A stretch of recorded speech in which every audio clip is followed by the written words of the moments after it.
D'écoute attentive dans lequel le violon est un médium. Mesdames, Messieurs, le 22 juillet 2000, Claude Sautet s'est éteint dans le silence d'une chambre parisienne rongée par un cancer du foie. Pourtant, ce départ discret ne reflétait en rien les tempêtes intérieures qu'il avait longtemps dissimulées.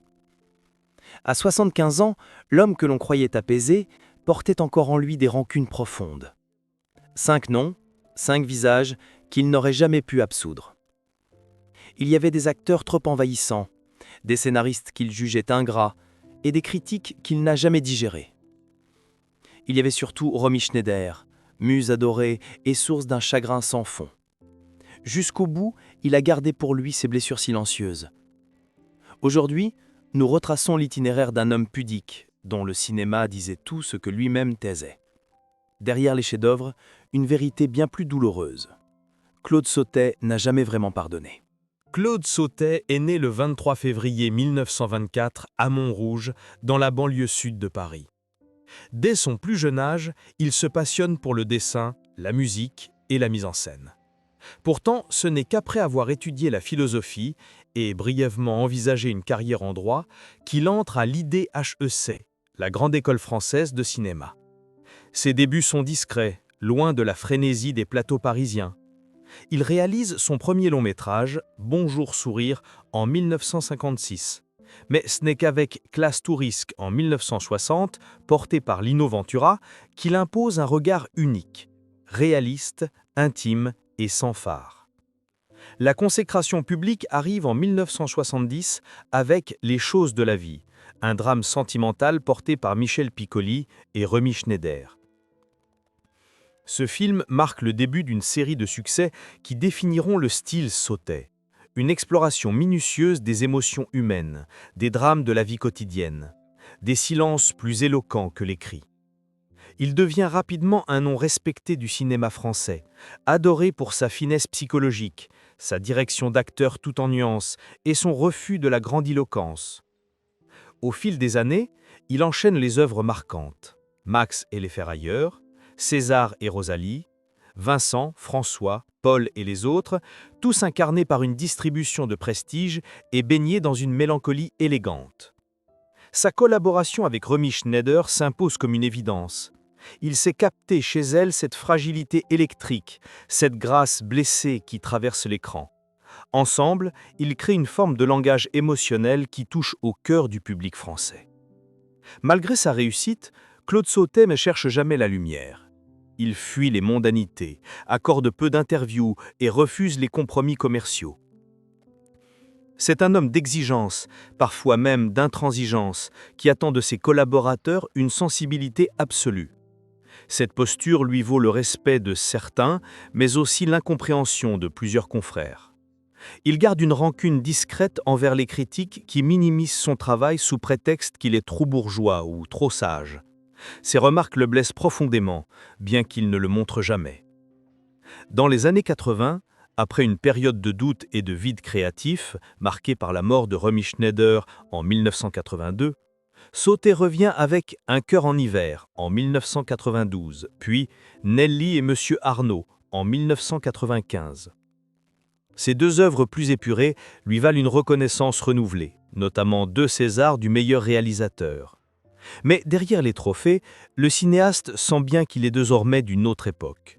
Les modes ont changé, le cinéma français s'est déplacé et lui continue de creuser le même sillon, celui de la douleur muette, des non-dits, des failles intimes.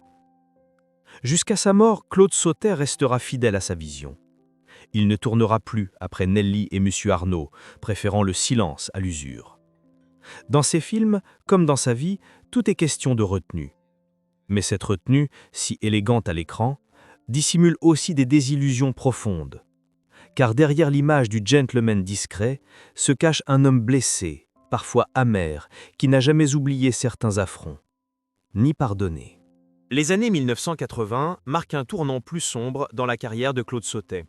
Après la mort de Romy Schneider, il entre dans une période de retrait, à la fois artistique et émotionnelle. Son film Garçon, sorti en 1983, avec Yves Montand dans le rôle principal, est mal accueilli par la critique. Certains le jugent daté, d'autres le qualifient de fade. Pour Sautet, cet échec public n'est pas seulement une déconvenue professionnelle, c'est un coup de poignard. Il avait espéré que ce projet soit une forme d'hommage discret à Romy, un moyen de poursuivre, à travers la fiction, le dialogue qu'il n'avait jamais pu conclure dans la vie réelle. Le choc est brutal. Dans une interview à demi-mot accordée à Le Monde, il lâche « Quand on n'a plus sa voix dans l'oreille, le silence devient lourd. » Ce silence, il l'intériorise encore plus profondément lorsque la presse commence à dresser des portraits acides. Un critique du Nouvel Observateur écrit même « Sautet filme le néant bourgeois avec la tendresse d'un notaire. » Blessé, il n'en parle jamais directement, mais ses collaborateurs notent un changement. Sur les tournages, il devient plus rigide, moins ouvert aux improvisations, comme si chaque plan devait maintenant un rempart contre le jugement extérieur. C'est dans ce climat qu'il entreprend l'écriture d'Un cœur en hiver, un projet qu'il mûrit dans la solitude pendant plusieurs années. Il refuse plusieurs propositions de producteurs, évite les interviews, se concentre exclusivement sur la composition d'un film à la fois glacial et bouleversant. Lors du tournage, il est exigeant à l'extrême, notamment avec Daniel Auteuil, à qui il demande de jouer sans exprimer, de contenir toute émotion derrière une façade impassible. Emmanuelle Béard, elle aussi témoigne d'un réalisateur à fleur de peau, parfois autoritaire, parfois totalement effacé. Ce film, plus que tout autre, devient sa catharsis. Et il le dit lui-même lors d'un rare échange avec Bertrand Tavernier. « J'ai mis tout ce que je ne pouvais plus dire dans ce silence entre deux regards. Un cœur en hiver sort en 1992 et rencontre un succès critique inattendu. Sautet obtient le César du meilleur réalisateur. Mais cette reconnaissance ne suffit pas à combler ses blessures passées. Il sait que cette forme d'admiration tardive cache aussi un oubli, celui des années de solitude créative, de mépris et de douleur contenue. Son dernier film, Nelly et Monsieur Arnaud, en 1995, est peut-être le plus autobiographique. L'histoire d'un vieil homme désabusé, au bord du vide, qui tente de transmettre quelque chose à une femme plus jeune avant qu'il ne soit trop tard. Michel Serrault, qui incarne ce personnage, raconte que Sautet parlait très peu pendant le tournage. Un jour, après une scène particulièrement intense, il murmure simplement « Il faut filmer comme si on allait mourir demain ». C'est aussi à cette époque qu'il rompt définitivement le lien avec plusieurs collaborateurs historiques. Jean-Loup Dabadi ne sera pas convié à la première de Nelly, Claude Néron ne répondra plus à ses lettres et Yves Montand, lui aussi vieillissant, évitera tout contact. Ce sont des silences lourds de sens, des distances assumées. Sautet pourtant ne semble pas chercher la réconciliation. Il accepte ces coupures comme des fatalités. Lors d'un entretien final, il lâchera une phrase que ses proches n'oublieront pas. On n'a pas besoin de crier pour se venger, le temps s'en charge. Et en effet, son œuvre entière semble porter cette vengeance douce, silencieuse, élégante. Un cinéma qui dit l'inexprimable, mais qui n'oublie jamais. En 1998, Claude Sautet se retire définitivement des plateaux. Il vit désormais à Paris, dans un appartement discret du 6e arrondissement, à quelques pas du Jardin du Luxembourg. Il sort peu, ne fréquente plus les festivals, ni les dîners d'anciens camarades du métier. Il lit beaucoup, écoute du jazz, griffonne des idées de scénarios qu'il ne concrétisera jamais. Ceux qui le croisent parlent d'un homme fatigué, amaigri, mais toujours élégant. Il répond peu aux lettres, encore moins aux sollicitations journalistiques. En coulisses, ses proches savent que la maladie progresse. Un cancer du foie diagnostiqué tardivement le ronge, silencieusement, comme toutes les rancunes qu'il n'a jamais exprimées. Il refuse toute mise en scène de sa fin de vie. Pas de communiqué, pas de caméra. Ce n'est pas un spectacle, aurait-il dit à un ancien producteur venu lui proposer un documentaire en mage. Pourtant, un événement inattendu survient quelques mois avant sa mort. Emmanuelle Béard, bouleversée par l'état de santé du cinéaste, organise une petite réunion improvisée dans un restaurant discret de la rive gauche. Sont présents Daniel Auteuil, Michel Serrault et même Jean-Loup Dabadi, longtemps tenu à l'écart. L'atmosphère est étrange, pesante. Les regards échappent, les mots hésitent. Et puis, au milieu du repas, Claude Sautet lève son verre et murmure « Il fallait bien qu'on se retrouve une dernière fois ». Un silence ému s'installe. Dabadi esquisse un sourire, les yeux brillants. Rien n'est dit clairement, mais l'instant suffit. Il n'y aura pas de grande déclaration, ni de réconciliation publique. Juste cette scène intime, suspendue, qui tient lieu d'adieu. Quelques jours plus tard, Sautet écrit une dernière note dans son carnet. Une phrase simple, presque absurde. Il pleut. Je pense à Romy. Ce sera sa dernière trace écrite. Le 22 juillet 2000, il meurt à l'hôpital Saint-Antoine. Aucune caméra n'est autorisée. Ses funérailles se déroulent dans la plus stricte intimité. Aucun discours. Aucun éloge. Juste une poignée de proches et quelques gouttes de pluie sur le marbre du cimetière Montparnasse. Claude Sautet est parti comme il a vécu, dans la retenue, les silences et la profondeur d'un regard qui, sans crier, disait tout. Pendant longtemps, Claude Sautet a été perçu comme un homme mesuré, toujours élégant dans ses silences, presque impénétrables. Mais derrière cette façade apaisée, les tensions s'accumulaient. À commencer par ses relations professionnelles. L'un de ses premiers grands désaccords eut lieu avec Jean-Loup Dabadi, scénariste avec qui il avait pourtant noué une complicité artistique remarquable. Ensemble, ils avaient coécrit Vincent, François, Paul et les autres, puis Une histoire simple et Un cœur en hiver. Mais à l'approche du tournage d'Un mauvais fils, Sautet décide brutalement de se séparer de Dabadi. En coulisses, il confie à des proches qu'il ne se reconnaît plus dans l'écriture de Jean-Loup, qu'il trouve désormais trop démonstrative. Ce rejet fut vécu par Dabadi comme une trahison. Les deux hommes ne retravailleront plus jamais ensemble. Un autre point de rupture s'esquissa dans sa collaboration avec Claude Néron, écrivain et scénariste à l'origine du roman Vincent, François, Paul et les autres. Si le film fut un succès, la gestion des crédits et de l'adaptation créa un malaise profond. Néron estimait avoir été écarté injustement du processus de réécriture et de reconnaissance critique. Dans une interview rare, il avouera « Claude voulait tout contrôler, même ce qu'il ne comprenait pas tout à fait ». Sautet, quant à lui, n'a jamais répondu publiquement.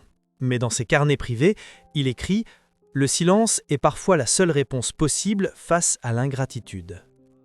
Ces tensions ne se limitaient pas aux scénaristes. Lors du tournage de Vincent, François, Paul et les autres, Sautet collabore avec Yves Montand, monstre sacré du cinéma français. L'acteur, connu pour son charisme et sa présence écrasante, prend de plus en plus de liberté sur le plateau. Sautet, méticuleux et introverti, vit mal cette prise de pouvoir. Il dira plus tard à un journaliste « Montand, c'était un orage permanent.